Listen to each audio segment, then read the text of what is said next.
নমস্কার দর্শক বন্ধুরা, কিশোর সার্চ চ্যানেলে আপনাদেরকে স্বাগতম জানাই।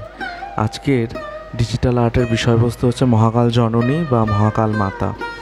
এটি একটি খুব পরিচিত প্রতিমা নয়। এই প্রতিমা প্রতি বছর ভাদ্র মাসের যে কৌশী অমাবস্যা, সেই কৌশী অমাবস্যা তিথিতে পূজিতা হয়ে আসেন। এই প্রতিমা অনেকটা রক্ষাকালীর মতোই, কিন্তু সম্পূর্ণ রক্ষাকালী নয়। এই প্রতিমাতে দেবী সিংহারূঢ়া অর্থাৎ সিংহের ওপর অধিষ্ঠিতা, এবং নিচে একটি কাটা মুন্ড থাকে সিংহের পায়ের নিচে, এবং সামনে থাকে মহাকাল। মহাকাল একটি পানপাত্র ধরে থাকে। আর সবথেকে উল্লেখযোগ্য যেটা বিষয়বস্তু সেটা হলো এই প্রতিমা দু-তিন ধরনের হয়ে থাকে। মহাকাল সংহিতাতেও এর বর্ণনা রয়েছে, আপনারা যদি পড়েন দেখতে পারবেন। মহাকালেশ্বরী বা মহাকাল জননী, কোনো জায়গায় দেখা যায় যে শিবের নাভিপদ্ম থেকে যেরকম আনন্দময়ী বসে থাকেন পদ্মফুলের ওপর, সেরকম রূপ একটা দেখতে পাওয়া যায়। তেমনি রক্ষাকালীর মতোই আবার এই রূপটাও দেখতে পাওয়া যায়, যেখানে সামনে মহাকাল থাকেন।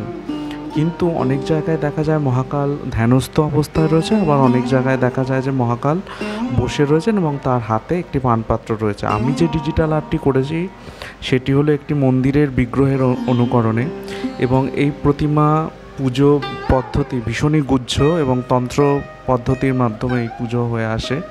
দেবী চতুর্ভুজা, এবং সবথেকে ব্যতিক্রমী জিনিস হলো অন্যান্য জায়গায় মা কালীর হাতে আমরা কাটা মুন্ড দেখতে পাই, রুধির পাত্র দেখতে পাই। এই প্রতিমাতে কিন্তু সেই সবের কিছুই দেখা যায় না।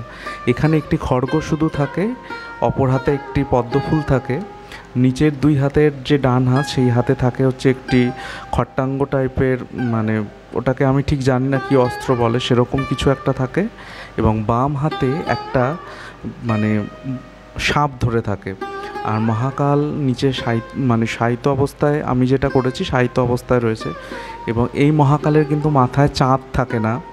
আপনারা ভালো করে লক্ষ্য করলে দেখতে পারবেন এই প্রতিমায়, যে মন্দিরে যে প্রতিমাটি রয়েছিল, যেটি দেখে আমি এই আর্টটি করেছি, এখানে কিন্তু মহাকালের মাথায় কোনো রকম চাঁদ দেওয়া হয় না। আর যা ছিল তাই আমি করার চেষ্টা করেছি। আপনারা জানাবেন আপনাদের এই প্রতিমাটি কেমন লাগলো। আর এই প্রতিমাটার পুজো পদ্ধতি বা এর অন্যান্য কি বিষয়বস্তু আছে সেগুলো আমি এখনও সম্পূর্ণ জানি না। যেটুকু জেনেছি তার মধ্যে দিয়ে এটা করার চেষ্টা করেছি।